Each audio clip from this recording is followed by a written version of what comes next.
yun mapangangatwiranan na ang dami palang ganitong mga anomalya kung hindi ka kukuha ng tao na tutulong sa'yo. Kaya ko lang naimungkahe na kung sino man po ang gustong magsalita na, ay nakausap ko na po yung DOJ na nakahanda po silang tulungan kayo.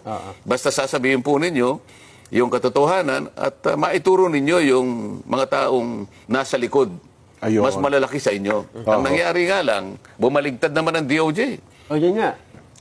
Akalain mo naman, ito yung nakakapagtaka eh. Opo. Kausap ko ang Secretary ng Department of Justice, Linggo. Kausap ko yung kanyang USEC, siguro Biyernes o Sabado. At nakausap ko pa, bago ko uli makausap ang Department of Justice Secretary Boyeng Remulla. Alam nyo naman na magkaibigan kami. Ay, opo, kahit sa Congress pa, oh. So, kinumit niya sa akin yun. Okay yan. Sabi niya gano'n. Ang totoo niyan, partner naman namin kayo, ang Senado, para maipasa natin itong Whistleblowers Act. Pagtulong-tulungan natin yan. Sige, pangako muna sa kanila na mabigyan natin sila ng provisional immunity. Kaya malakas ang loob ko sapagkat alam ko nakahanda siya na tulungan kung sino man ang tatayo talaga na magsasabi na ng totoo. Dito wala pa kayo tinutukoy kung sino? Wala pa. Naihinuha ko lang. Sabi ko, baka sakali. Baka salita, magturo. Kasi kako, na-upload ko na ito nung nakaraang hearing. Baka kako merong At saka sa programang ito, Sen, noong Biyernes, di ba sinabi baka niyo merong magkusa. Kailangan nakahanda ako. Kaya nga, tumawag na ako sa iyo. At mabuti naman ka ako, tumawag ka na rin sa akin para makonfirma natin na magkaugnay tayo sa layo ng ito. Yung Witness Protection Program, legitimate na remedyo ito eh. Nasa batas ito eh. Pagkatapos sinabi niya, hindi ko basta ma-approve yan. Kinakailangan mo nang isoli muna niya yung mga nakulimbat nila. Ito na po yung magkapalitan na po eh. Nagkapalitan na ito. Paano mangyayari yun? Yung sinasabi niyang restitution or indemnification, hindi kasali yun eh. Wala yun sa requirement eh. Hindi pinag-uusapan dito yung pagsusoli ng kung ano. Pwede na siguro pag-usapan sa bandang huli yun. Pero dun sa punto na siya ay nag-a-apply sa'yo, apply pa lang. Kaya niya lang gagawin yun, manganganib talaga ang buhay niya, kaya nagpapakover siya ng protection. Nakita mo yung inallege niya na may kinalaman di umano dito sa mga payola, yung mga payouts na yan, 17 congressmen.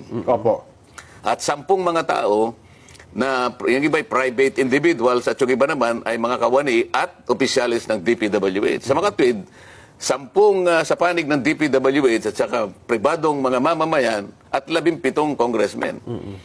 Yun naman ang yun naman ang hinihingi ng Witness Protection Program. Manganganib talaga ang buhay niya sa ginawa niyang pag-expose sa pagsasabi ng katotohanan.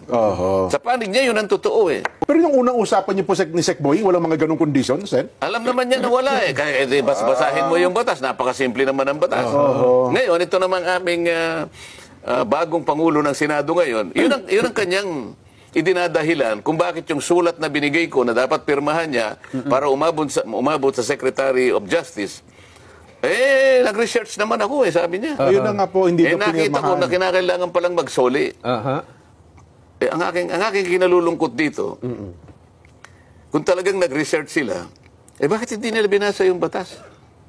Wala namang sinasabing ganun na magbayad ka muna. Isauli mo muna kung ina-allege na ninakaw mo o ano man. Walang iniwan sa yung i-rescue kita. Halimbawa, merong kidnap for ransom. Halimbawa, itong cameraman natin, i-rescue kita pero magbayad ka muna. Hindi pa, parang mali eh. Kaya mo siya bibigyan ng protection at hindi mo siya hihingi ng kahit ano. Dahil nga doon sa kanyang pagpapahayag, doon sa kanyang pagtulong sa iyo, sa panig ng Estado, magsasabi na siya ng totoo. Kasi mahirap eh. Kung walang tatayo na magwi-witness, sinong mahuhuli natin? Lahat yun, aligasyon, lahat po yun, paratang, kung walang magsasalita. Hindi ba, Nelson, para ka namimingwit eh. Pag ikaw ay namimingwit, may pain ka. Tama po. Anong gagamitin mong pain? Butete, halimbawa. Bulate. Bulate na isda. Para makahuli ka ng malaking isda. Pain. Kung walang pain. Walang pain. Sino yung papain? Yung pain, gusto niya protectionan mo naman ako. Kakagatin ako niyan eh. So ang pinangako dapat ni Sec Boy, provisional Hindi, sinabi niya, sige, pangakuan mo sila na sa ngayon pa lang, kaya tinawag niya na provisional immunity. Provisional immunity. Manggagaling sa akin, Opo. para malaman nila, wag naman ninyo kung ano, o wag niyo munang kung ano ginagawa nila. Pupunta doon ang BOC, pupunta ang BIR, pupunta yung AMLA. Teka muna, magpa-apply ito eh. Opo. Ito yung proteksyon na hinihingi niya hanggang sa ma-approve na eventually yung kanyang aplikasyon. Walang sinasabi doon na kailangan kang magbayad o magbalik nung inaakala mo na nakulimbat mo. Wala pa eh. Nag-iimbestiga pa lang tayo eh. Paano natin makukwenta kung ano yung babalik? Hindi pa wala pa naman tayo sa estado na yon. Doon po sa anggulo na ang sabi naman nila, kasi selective ang sinasabi, parang may itinatago, merong pinipili, at ang gusto daw ay magsabi ng tell-all. Walang dapat na itago. Meron pa binabanggit siya, dyan singit ko lang. Nagsimula doon sila 2016 eh. Bakit daw binabanggit? 2022 lang hanggang sa kasalukuyan. Parang may mga tinanggal daw na pangalan eh. Yun ang kanyang sworn statement. Opo. Wala akong magagawa. Ang sinasabi ng aming bagong Senate President, meron daw nagbulong sa kanya na inedit daw yung sworn statement. Isa pa yun. Ito ang medyo mabigat na tanggapin yung pagpaparatang na gano'n. May bumulong daw na taga Blue Ribbon Committee. Paano kaya kung malaman niya ang katotohanan na hindi naman alam nung Blue Ribbon Committee na mayroong sworn statement na lalabas nung araw na yon? Yung sworn statement na yon, direktang ibinigay sa akin. Opo. Hindi alam ng Blue Ribbon Committee. Paano mong sasabihin na inedit? Sino mag-e-edit? Diretsong pumunta sa akin. Yun pa. Ako nag-edit. Yung araw na yun binigay, magsisimula na kami. Doon mismo sa hearing. Hindi naman doon sa hearing. Basta kailangan. Sa araw ng hearing. Ilang oras na yung bago kailangan makuha ko. O pagkatapos sasabihin nila, merong nag-edit. Ito yung nakikita kong parang hindi na tama eh. Kung mo ba sinabi niya na congressman ang naging kasama niya, naka-transact niya, ibig sabihin hindi na totoo? Kung mo ba wala siyang sinabi na senador, hindi na totoo yung sinabi niya? Doon sa House of Representatives, kung titingnan ninyo, ang pinaniwalaan naman nila, ang gustong papaniwalain, ay yung sinasabi naman Nung Bryce Hernandez na pumunta naman sa amin.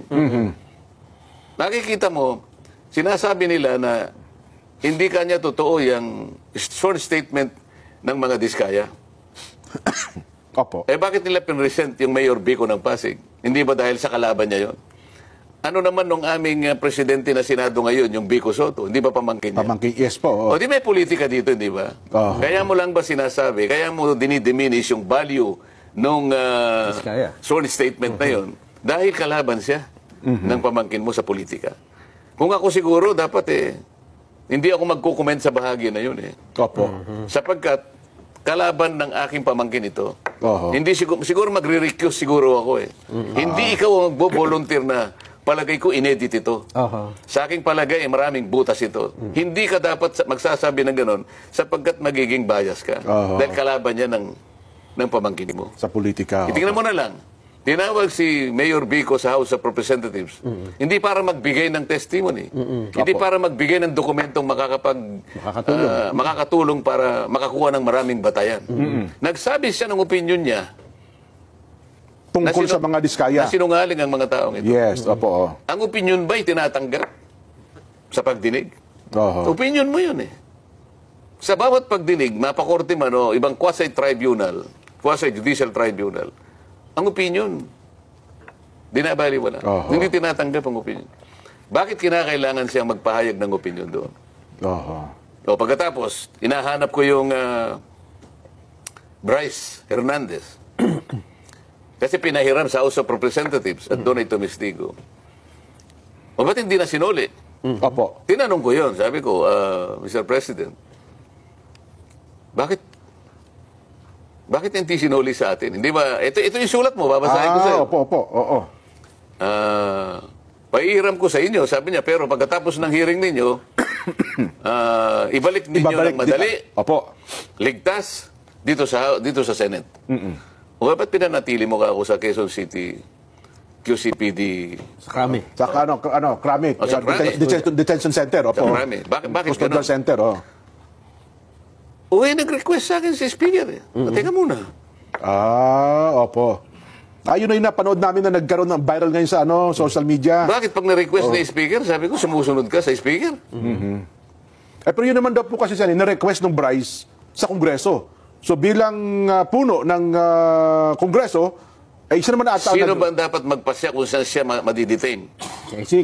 Yung na-contempt? O yung otoridad na nag-contempt? Yung nag-contempt. Kayo, nakastanding yung contempt order ng Senado. Hindi ka pwedeng mamili kasi ikaw ay nasa legal custody ng Senate. Nanganganib daw po siya doon, Sen Kaya kapag hindi mo siya sinuli, binibigyan mo ng credential sinasabi niya. Ayun. Sa kapatid, sabi ko, ang hindi ko kayang tanggapin, kaya hindi mo siya masoli dito, naniwala ka na nanganganib siya dito Senado. Tatanggapin ba natin yan? Tayo, Senado, hindi natin kayang proteksyonan. Opo. Ito ngayon ang problema. Sabi ko, medyo ba didisgrasya ang integridad ng ating inquiry dito pag gaganyan?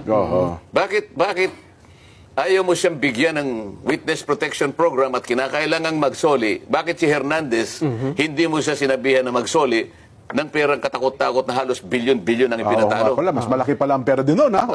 Bakit ganun? Ang daming sasakyan din nun. Nakikita nyo ba ang pagkakaiba ngayon? Pagka nandun sa House of Representatives, kagyat na bibigyan ng witness protection kahit hindi siya magsoli. Kaya hindi kaya, kailangan magsoli ka muna. Tingnan po ninyo ang pagkakaiba. Hindi naman daw ata humihingi na maging witness itong si Bryce Hernandez. Hindi ka, iko-cover nga. Yun nga yung, yun nga yung gusto nilang mangyari. Magsabi ka lang ng totoo. Merong nag-text sa akin. Isa sa mga tumutulong na legal officer sa mga diskaya. May kinausap siya ng isang congressman daw. Maglaglag din kayo ng senador para hindi kayo makontempt. Ganito na ba? Tingnan ninyo, historically, ano ba nangyari kay Grijaldo, hindi ba? Opo. Ganon, sila yung gumagawa nun. Sa Senado, walang ganon yun ang nangyari kay Garma.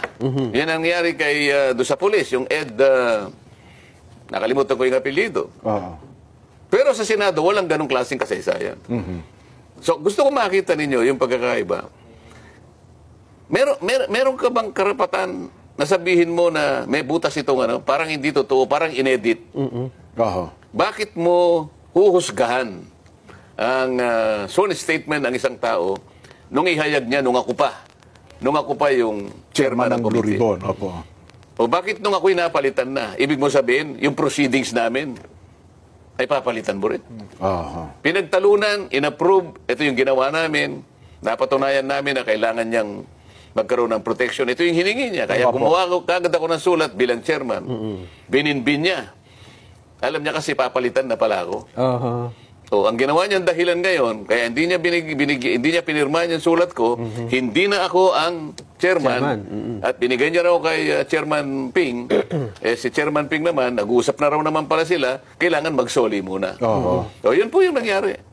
Sa makatwid, yung aming ginawang proceedings, kino-question pa nila Wala raw, marami raw sa mga kasama namin ang dissatisfied sa direction na tinatahak namin. Yun pa po ang binabanggit.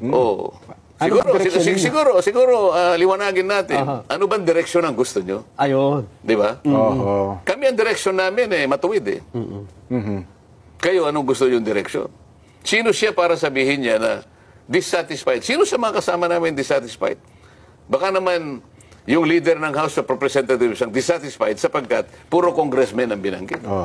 Kaya pala sinasabi nila, magbanggit din kayo. Maglaglag din kayo. Para hindi kayo makontent. Tama ba yun?